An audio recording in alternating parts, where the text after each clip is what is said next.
shortly after I got there, like, I hit this like lifetime dream, like I'm going to play college football. And then just like my earth was just completely shattered because 2 weeks after I got to college, my mom was diagnosed with brain cancer. And so all of a sudden this like dream, like all I can think about is playing college football. And now I'm here. It's like, wait a minute. Like for me, that just didn't matter at all anymore. I was like, oh my gosh, my mom, the person I love more than anyone in the world, is dying from this horrible disease. And like, wait a minute, there are just horrible diseases.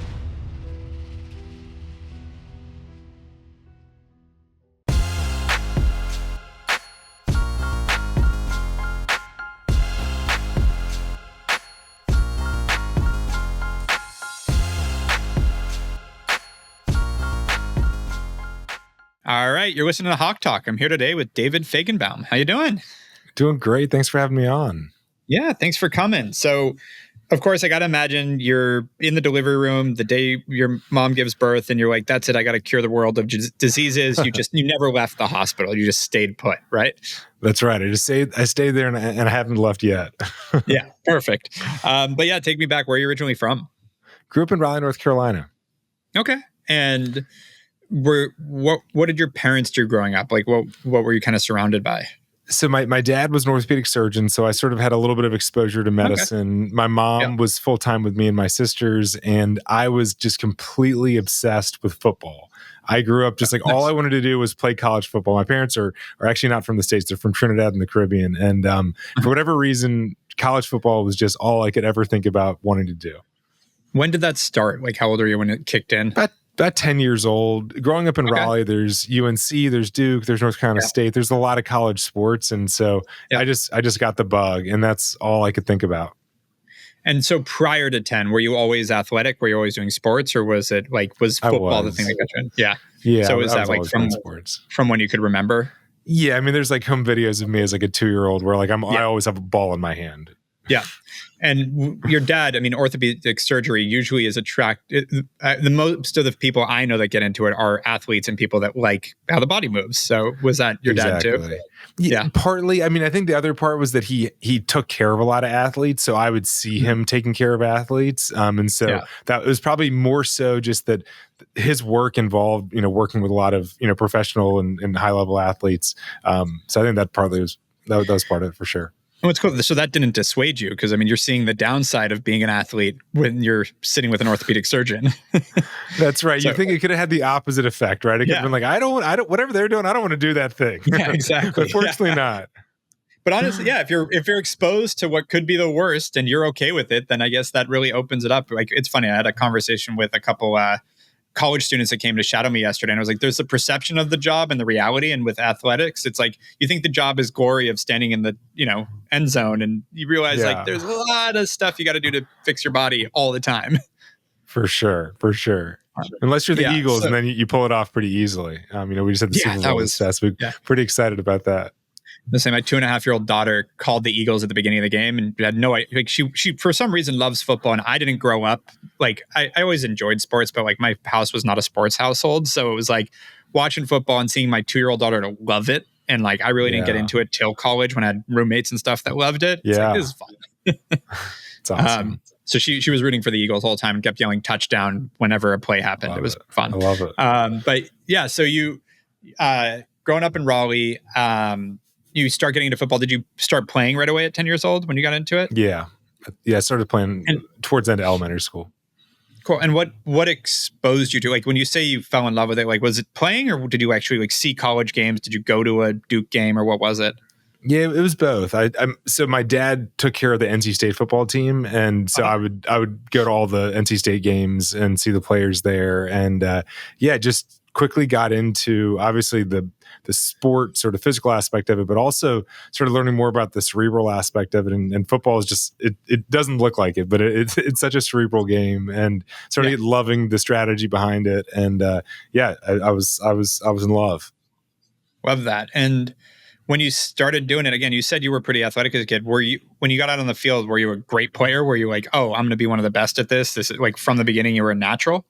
I was a very good player from the beginning, but I also was a really hard worker. So I just sort of knew that like if I could be very good naturally, that I could just work harder than anyone else and hopefully become really great.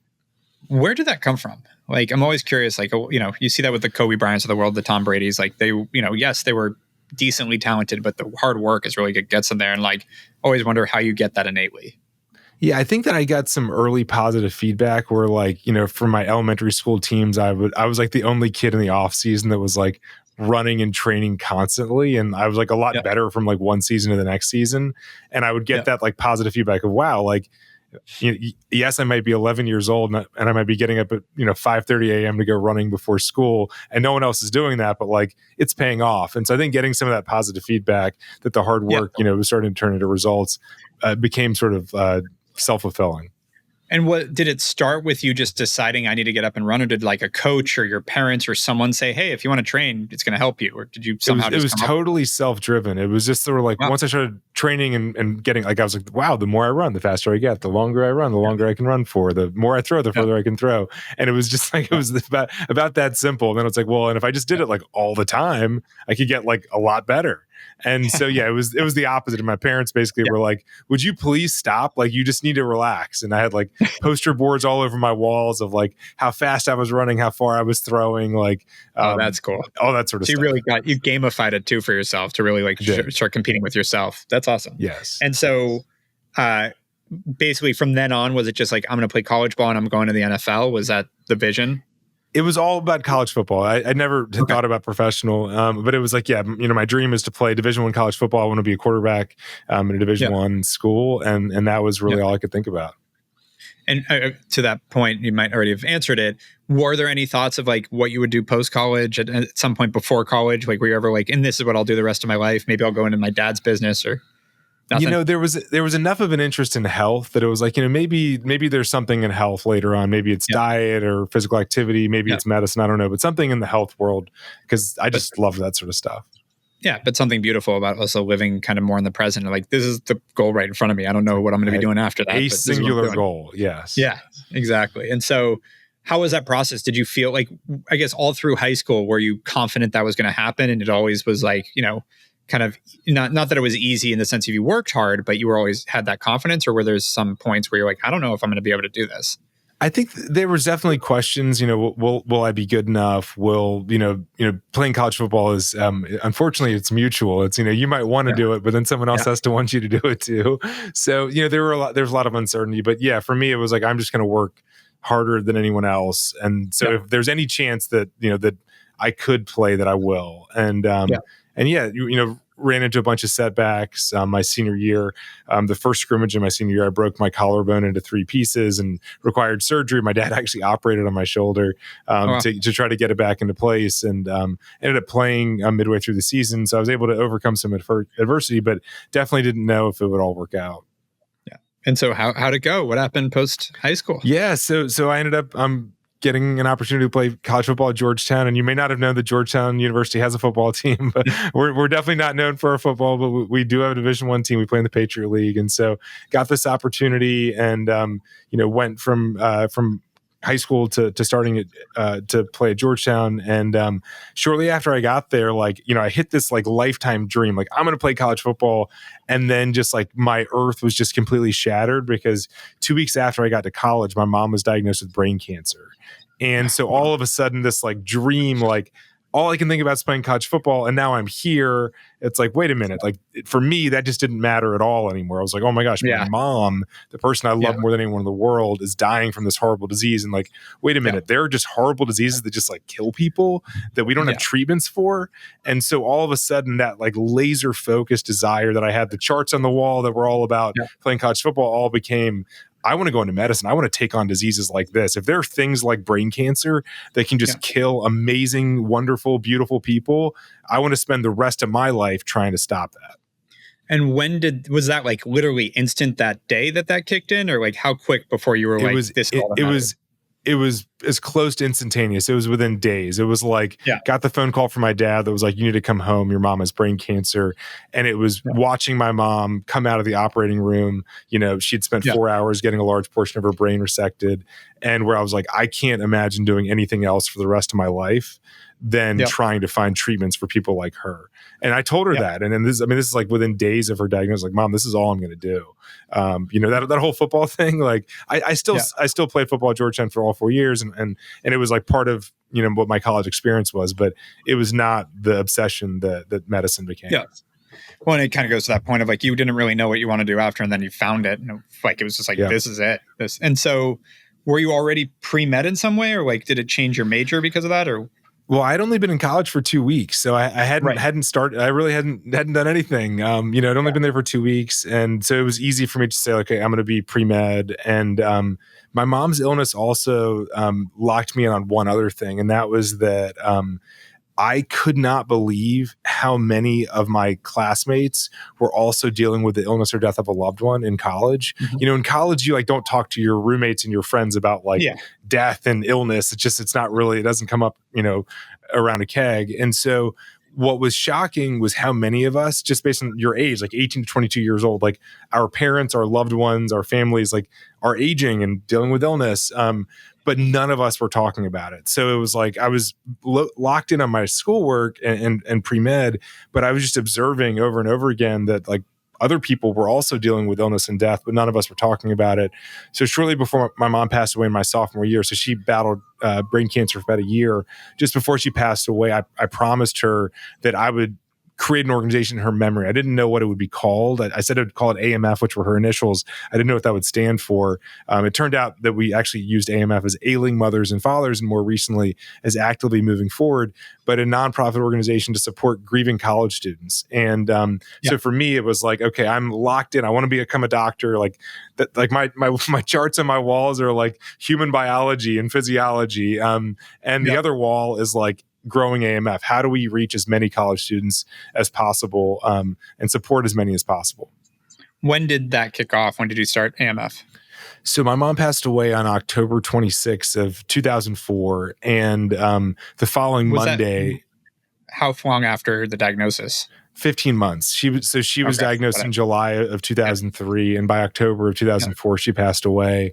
And by the Monday after her passing, I went back to college. I drove back on that Sunday, and that Monday, I was getting to work on this idea. And it was like, every counselor, every campus ministry person, everyone from psychology I was talking to, okay, how can we create a resource for college students that are grieving the death of a loved one? And what was amazing is, as we started to build this, I learned about more and more people, even someone who was across the hall from me.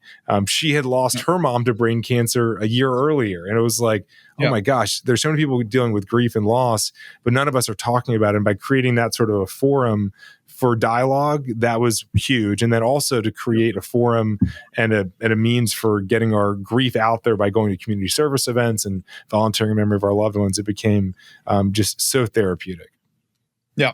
And what do you think caused you to lean into that so much and become like create something great out of tragedy versus like a lot of people shut down in those situations? And I lost my dad 4 years ago to cancer. So I'm so sorry to hear that. It sucks. It's a thing that I've been very proactive personally on. It was colon cancer, never got a colonoscopy, and got diagnosed with stage 4 at 56. Lived with stage 4 for 9 years, but then finally got him. But it was all due to just not wanting to get a colonoscopy and thinking that it was I've now had one just because we got ahead of it. And it's like, it is the most simple procedure it's really not a big deal.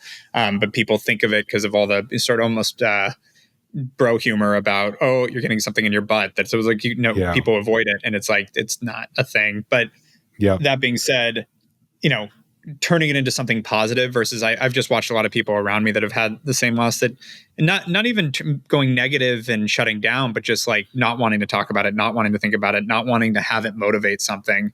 What do you think was different about you that made you want to like really create something and direct your life because of it? I think it's a few things come to mind. One is that my mom lived this incredible, beautiful life of supporting other people. That was like what her spirit was like, to be the person that people leaned on during difficult times. People that, cried on her shoulder. That was just like who she was. So this idea that sort of spirit could live on through something that was named after her and could truly like do what she was doing, but in her life, but to keep her legacy. I think that was one big part of it. Another is that she always talked to me about difficult times, no matter what they were in my life, she would say, David, a lot of people encourage you to look for a silver lining in the middle of a tough time, but what you should really do is create silver linings in tough times. So looking for a silver lining when your mom goes through something like cancer is like, well, you know what? My sisters and I got tighter than ever. Like my dad and I are tighter. Like that's a silver lining that you can look for. Like, look at this. Like, this is cool. Yeah. But creating a silver lining is like, that's great, but I'm going to make something that wouldn't have existed if not for this horrible thing. So something positive is going to come from this that wouldn't have come otherwise. And that's like creating AMF. And so she had sort of told me about this for years before she ever, of course, got cancer. Like that's what we should look to do. We should look to create silver linings. And then I think probably the third piece of it is what you're hearing from me talking about, like poster boards on my walls as a kid. Yeah. Like I do best and I like feel most fulfilled when I have a thing that I am just locked in on and everything about me is channeled towards that thing. And now I did that, to play college football, and I did that for about 8 years from the time I was 10 to 18. And then I did that for about 10 years with AMF. And then we'll did that for another 10 years with another effort. Yeah. And so this is just sort of what I do. And it's more meaningful to me than sort of, I joke that like I don't know how to dabble in things. Like I do like a thing with everything I've got for a decade, and then I might do another thing after that. But that's just, I think, sort of who I am. Yep, makes sense. And so you pursue this. It's your sophomore year in college, and you start building this out. Talk to me what happened next. Sure. So start reaching students all over campus, and then students from other campuses start reaching out and saying, I hear about this AMF thing. We want to start on our campus. And I'm sort of like, I don't really know how to help you. Like we did it here. It's this special sort of thing. But turns out that we ended up helping a bunch of other college students to start chapters, and then decided to incorporate this as a nonprofit. So National Students of AMF is the nonprofit, and raised a bunch of awareness. My face was in the back of 40 million bags of Doritos back in 2007, 2008, because they did this whole campaign around raising awareness for important causes, and ours was one of them. And so with that, I learned that a lot of college students eat a lot of Doritos. And so it was like the ultimate advertising. It was like the best place to have a billboard for a college student network is Doritos. And I also learned that most people eat Doritos between 1 a.m. and 2 a.m. But so we led to a bunch of college campuses getting started with chapters, and finished up at Georgetown. I went to grad school at Oxford where I studied cancer prevention. And just before I went to Oxford, I ended up getting to medical school here at University of Pennsylvania. And so for me, it was like, okay, I set my focus on going to medical school and then in grad school to study cancer. And I was doing that. And I'm going to keep running AMF while I'm in grad school and med school. So I finished grad school, and then I started up at Penn Med. Got it. And while you were over at Oxford, how was that running AMF from, over in the UK? It was amazing. I worked all day, every day, and I was sort of working every weekend and every night. So it was a lot of work, and I didn't really probably get to enjoy myself as much as most of my classmates were. But it was this incredible opportunity to learn from brilliant people, to study something that obviously was very personally important to me, and then also to just keep growing AMF. And we grew a bunch that year I was abroad. And so you studied cancer prevention. So that wasn't the medical degree side. That was more of a master's program, or what was that? It was a master's. Program? That's exactly right. It was a 1-year master's focused on cancer prevention. And then you went to med school at Penn. That's right. Yep. And did you was AMF already at Penn when you landed there, or did you bring AMF It wasn't. there? No. So I started up a chapter at Penn. That became, by that stage, we probably had maybe around 40 or 50 chapters at that stage. And so add the Penn chapter, and that became, really important to me. Yeah. And so going through med school, at that point, was that you were going to be an oncologist, or what was that was the mission? That's right. That was the plan, is become an oncologist. I was very interested in research. My time at Oxford, got me interested in research, but the idea was that I'd finish out med school and to be an oncologist. That's right. And was the focus to go into preventing brain cancer? Was that like really, we wanted to go try to find it was to think holistically and about, both being a physician who takes care of patients with cancer, but also who's involved maybe in policy change and thinking about prevention and understanding how do you eliminate and these horrible things. I mean, you and I can both empathize with one another and what it was like to lose a parent to cancer. And gosh, wouldn't we both have loved to be able to have prevented the whole thing in the first place? And so that's just sort of where my mind went. It was like, let's take care of people, but let's also think about prevention. So as someone that, I wouldn't say my diet is not impeccable. I'll eat whatever. Like there's a lot of habits I have that I know, like I'm educated enough to know that what I'm doing to myself, but I see your headphones and I have these. I've never bought AirPods because the one thing that I've drawn the line on is like, I can't imagine that Bluetooth in my head is a good idea. I have to say I'm aligned with you. I haven't not bought them for that reason, but I am aligned. I do think that there's so much that we do on a day-to-day basis that's so amazing about modern society, and that like none of us want to give up on it, but we have to appreciate that with these amazing things that make life so convenient, we're likely taking on very, very low risks additions of a lot of things that when they add up, they become pretty scary. Yep. Totally agree. And it's funny. It's my wife messes with me all the time about it because it's just like really like with all the other stuff you do and all the things you're exposed to, and like, but that's it. But no AirPods. I'm like, just something about them. No, there's something in my gut tells me don't do it. But and so so you get through med school, and I just have to assume you get out, everything goes great, and you just you're now on the about to have a breakthrough and cure brain cancer. Is that it? Just lined up linearly like that going forward? Not exactly. So in my third year of med school, things were just about going that way in my third year of med school. I was actually on my OBGYN rotation, and I was delivering babies into the world, which in med school, that's like sort of like a pinnacle experience, right? The first baby you deliver in the world is pretty incredible. Does everyone have to do that in rotations? Yeah, everyone does it. At least back when I was in med school, I guess about 15 years ago, but at least back when I was doing it, I think everyone still does it. And so that for me was like a pinnacle moment. And within just a few weeks of delivering my first baby into the world, I started noticing I was more tired than I'd ever felt. I noticed these like lumps and bumps in my neck. I didn't know what they were. Had this horrible abdominal pain. And then I noticed my legs were swelling. I had this fluid around my ankles. And what I didn't share, but you maybe would guess, is that from all that exercise I did as a college football player, I was in really good shape, and I continued to stay in really good shape. And so it was very unusual to see things like fluid accumulating around my ankles, and like things were just not adding up. I'd been very healthy, and all of a sudden I was not healthy. And the fatigue got so bad that I actually went from taking one of my medical school exams. I walked down the hall to the emergency department and, basically started complaining of all my symptoms. And they did blood work, and my doctor came into the room and said, "David, your liver, your kidneys, your bone marrow, your heart, and your lungs are shutting down. We have to hospitalize you right away." It's like, wait a minute. What do you mean hospitalize me? Like I was just taking care of patients in this hospital yesterday. I'm a patient. You're going to admit me? What do you mean?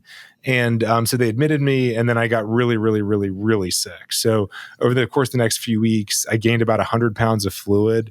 I had a retinal hemorrhage that made me temporarily blind in my left eye.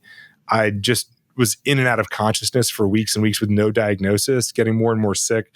Doctors thought that I had a really aggressive lymphoma, but they didn't know what it was. And the more tests they ran, they couldn't find lymphoma. They didn't know what was going on. And I was so sick that my family came in the room and hugged me goodbye. And a priest read me my last rites when I was 25 years old, because the doctors were sure that I wasn't going to survive. And that was actually before we even had a diagnosis. Right around that time, I was finally diagnosed with a rare disease called idiopathic multicentric Castleman's, a disease where your immune system attacks your vital organs and shuts them down. And back then, there were no approved therapies. How did they figure it out? How'd they figure that out after all this? They cut out one of my lymph nodes. They thought they were going to be diagnosing lymphoma. To diagnose lymphoma, which is a form of cancer of your immune system, you cut out a lymph node, you look at it under the microscope, and it looks like lymphoma. They cut mine out, and then they said, "Oh my gosh, it's not lymphoma. It looks like something else." And what it looked like was Castleman disease, which is super rare, and you have to be really lucky for your doctor to even know what Castleman's looks like. Most doctors would just say, "Oh, that's lymphoma. Like, give them chemo." But actually, the doctor's like, "I don't think it's actually lymphoma. I think it's Castleman's." Wow. And how was that doctor just specially trained in Castleman's? Because you said it's super rare. Like, how did that happen? I finally got connected to that. It was the doctor was at the Mayo Clinic because my lymph node got sent to the Mayo Clinic, and I got connected to that doctor because I gave a talk to the Mayo Clinic like 6 months ago, and someone was like, I shared the story, and they're like, I bet it was so and so. Like they guessed, like, because this is the so and so doctor that's like great at this. And then someone looked it up in the chart, and they found it actually was this one doctor. They're like, oh yeah, it was. Like, I mean, I got that lucky that like they actually could pick who was the likely doctor that would have diagnosed that, and it actually was that doctor because they looked it up in the records. So yeah, I just got really lucky, and back then there were no FDA-approved therapies. No one knew what to do for it. There actually wasn't even a diagnostic criteria, like no checklist for how you just had to like hope your doctor like knew what to look for. And so I got the diagnosis, and I got a bunch of chemotherapy because that's, at least back then, that's how you treated it. And I got chemo, and I got a little bit better, and then I got worse, and I relapsed, and I ended up in total spending about 6 months hospitalized, and it was just absolutely horrible. But then I got started on an experimental drug that was undergoing clinical trials, and my doctor thought that this was the drug that could keep me in remission for a long time. So I actually returned to med school after being on medical leave for about a year, and I was sort of hoping to be back on track. Like, all right, like whatever that horrible rare disease Castleman's thing was, like maybe it's my rearview mirror. Maybe I can like go back to keep running AMF, keep training to become an oncologist, and hope that it was my rearview mirror. And how did that go? Like, did you get to put in remission to the drug? And by the way, I feel like I remember a little bit of your story in terms of like, wasn't that drug used for something completely different, that they were changing the use of a drug that existed? So that initial drug actually was made for Castleman disease. Unfortunately, which is my disease, unfortunately, it only worked for about a year, and I relapsed on that drug. And so I finished my third year of medical school. I got a year of this drug. And then at that stage when I relapsed, my doctor was like, David, we've tried everything. Like, we're out of options. We've used chemotherapy. That didn't work to keep you in remission. We've used this experimental drug. That didn't work. I'll give you chemo again. Like, I'm going to give you these 7 chemotherapy agents again, and let's hope they work. But at some point they're going to stop working, and like, we're out of options. There's nothing else. And I remember I like sort of pressed him on, I'm like, well, like, are there any promising leads? Like, do we think that some drug might work, or another drug might work, or there's something that we know that's going on that a drug might help in? And he was like, no, this is it. Like, we don't know anything else. Like, this is completely it. And so that's when I told my dad, my sisters, and my girlfriend at the time, Caitlin, that I would dedicate the rest of my life now to trying to find a treatment for Castleman disease. And so this was now my transition out of laser focus on AMF, handed AMF off to my co-founder, who kept running the organization. And AMF continues to this day to help people, though I haven't been involved for over a decade. But so handed off AMF, locked in on Castleman disease. And for me, locking in meant 2 things. It meant, one, let's come up with a new way for how we do rare disease research. Up until that point, the way research was done for a rare disease is basically you raise money and then you say, hey, I've got $1 million. Who wants it? Like, give us your best applications. And then you pick the best applicants, give it out. Yeah. And that works really well if you have like dozens or hundreds of applications. But for any given rare disease, you might get like 2 applications. What's the chance that those 2 people who apply have the best idea in the world for your disease and also are the most capable people in the world to do it? Like, it's like completely unlikely. It's just preposterous. Yeah. And so one, I was like, well, we're not going to do that. Like, that what everyone's been doing, that doesn't make any sense. And by the way, we haven't gotten anywhere with Castleman's doing that. And so for us, it was like, well, let's actually build a community of physicians, researchers, and patients, not too dissimilar from what we did with AMF. And then let's actually go out and figure out who's the best. Well, build the community, figure out what's the right question to ask, and then figure out who's the best researcher in the world to answer that research question. So really flip it from like hoping the right person applies at the right time to really figure out what is the right thing to do. So that was one sort of just frame shift that we went through. The second one was, I knew I didn't have $1 billion in 15 years to create a new drug from scratch. I knew that if I wanted to survive, I would need to do what you mentioned earlier, and that's find an existing drug that was approved for something else and to see if it could work for Castleman's. And did you have experience with that, or like, where did that come from? Obviously, what is it? The necessity is it's great for ingenuity, or whatever the line exactly, is. the mother of all invention. Exactly. Yeah. So for me, it came from a couple places, or 3 places. One is just like total necessity is the mother of ingenuity. Because like, I didn't have $1 billion in 15 years. So like the only thing that could save my life was like the stuff already there. And in your head, how long did you have? Like, I'm curious, like what was the urgency of this at that point? Because it sounds like you said, I'm going to dedicate the rest of my life. So yeah, at that point it was more like 3 to 6 months, maybe is what I had to live. If I was feeling really optimistic, it might've been like a year, but maybe on a pessimistic, it felt maybe more like it was a month, but it was definitely in that realm. And that's what my doctors would have told me. And so, the other thing was that those chemotherapies I got weren't made for Castleman's, and they worked. Like they didn't work long term. I kept relapsing. I'm like, wait a minute. If those drugs weren't made for Castleman's and they work short term, like maybe there's something else not made for Castleman's. Like, how can you tell me as a doctor that there's nothing else for my disease when you just used 7 drugs that weren't made for my disease and they kind of worked? Like they didn't work great, but they kind of worked.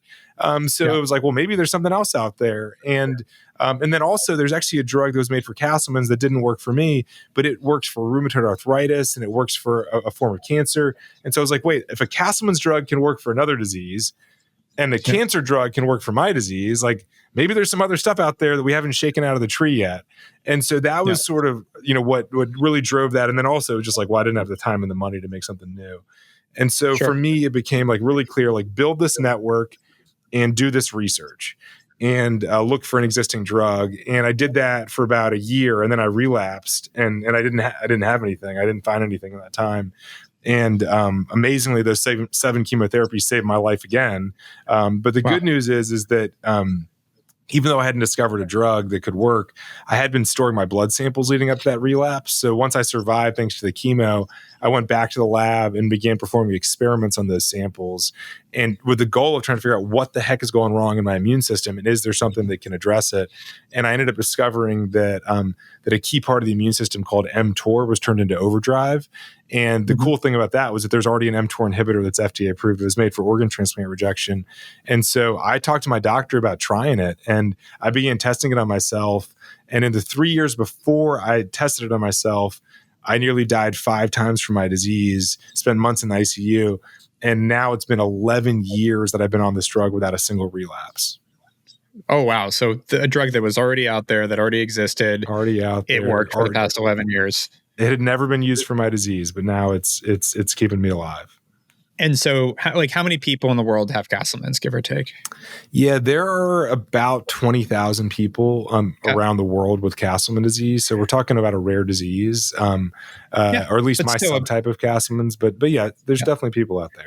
But and so what percentage of people have this been basically made it completely manageable?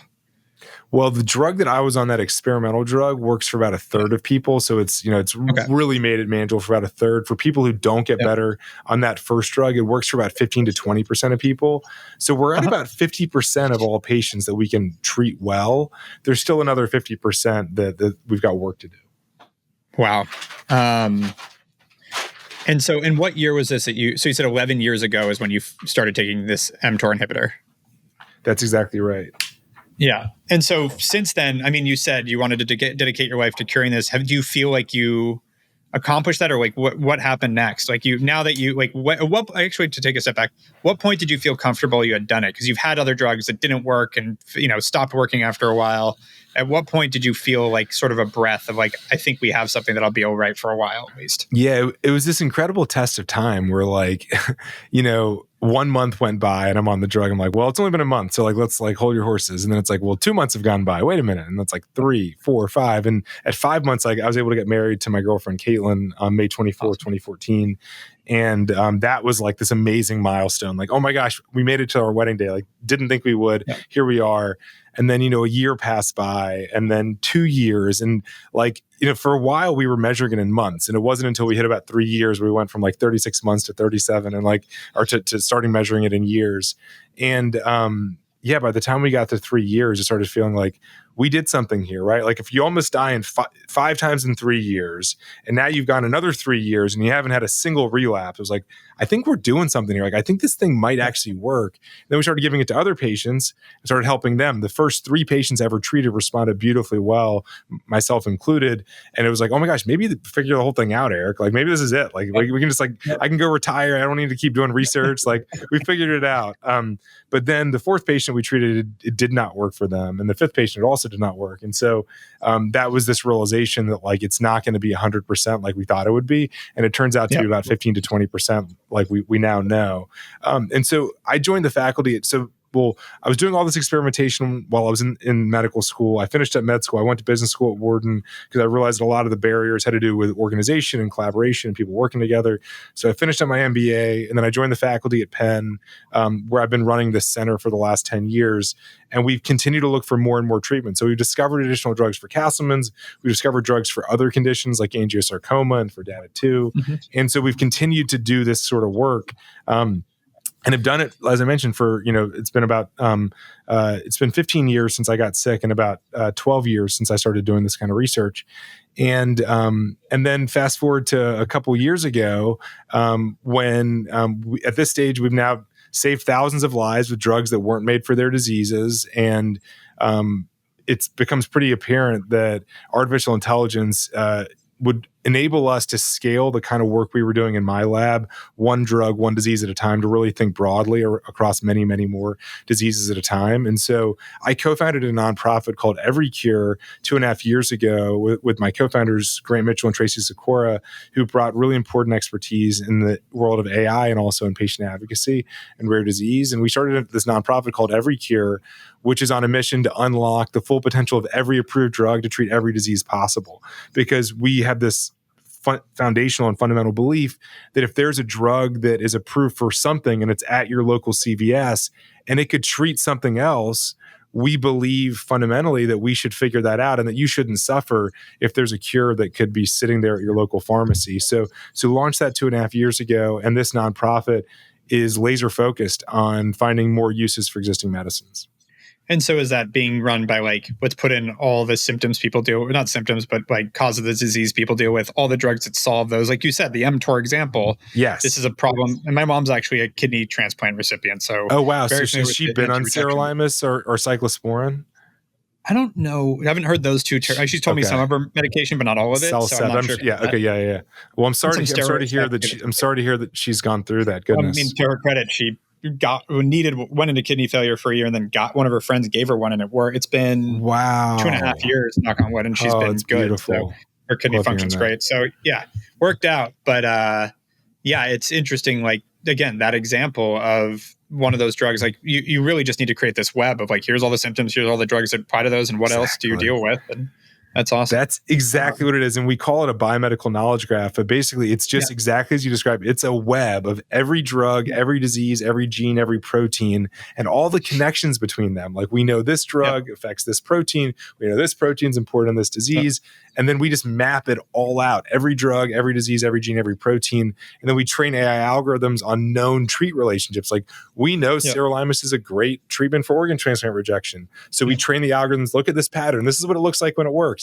Now quantify and give us a score for every other pattern out there. How likely is it that sirolimus could treat toenail fungus, or you name whatever it might be? And so we get scores for everything versus everything. And then we have this amazing medical team that then reviews through those promising opportunities and says, wow, that looks really interesting. Let's dig into that further. And we might have to do laboratory experiments to prove it out. We might have to do clinical trials.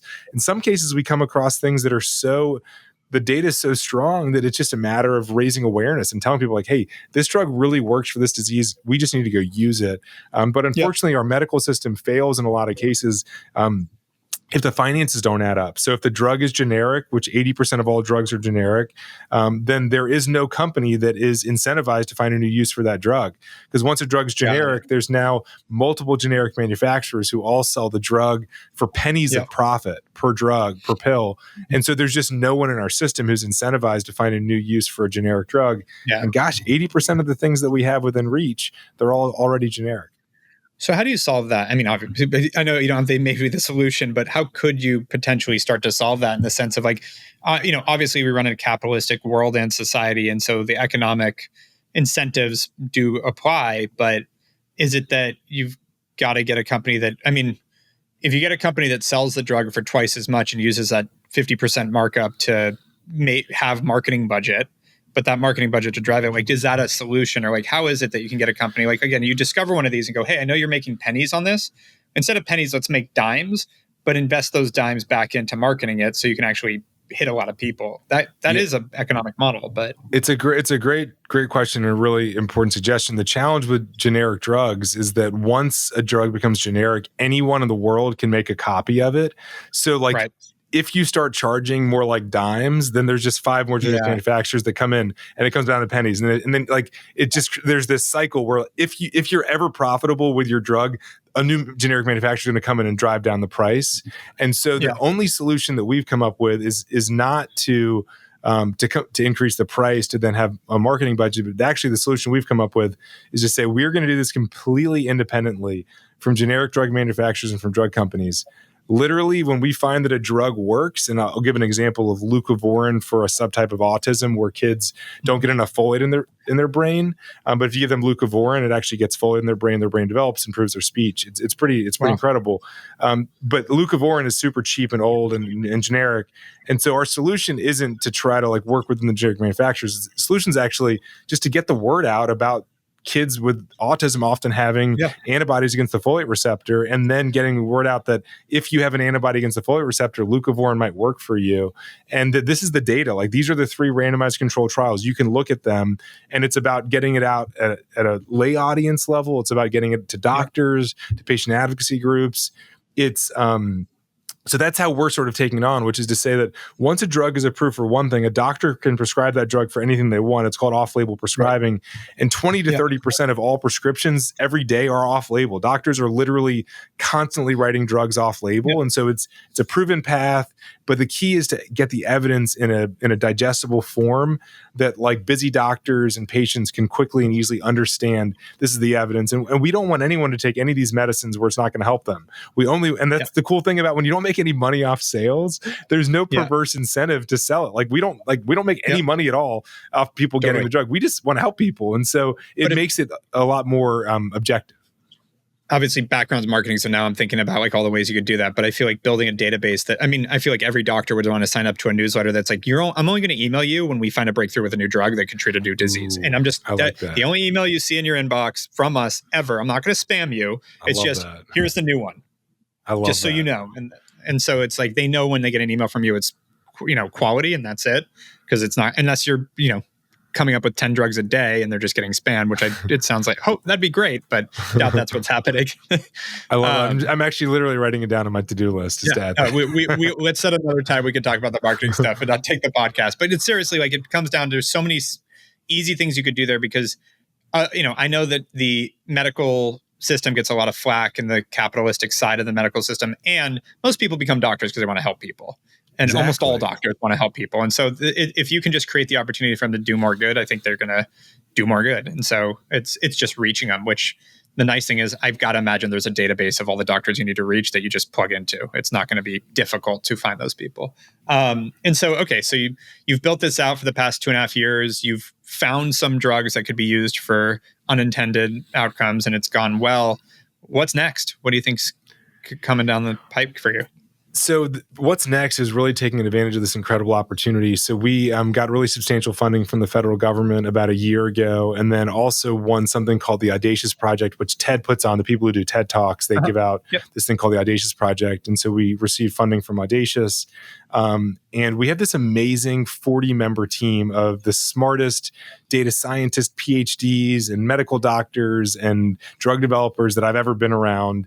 And so we have this amazing moment where we've got this incredible team. We've got this amazing mission that is just so important. And we have resources to really take advantage of this opportunity. So as I look to the future, it's, wow, we have really got to take advantage of this. There's people suffering from diseases where there's a treatment for them.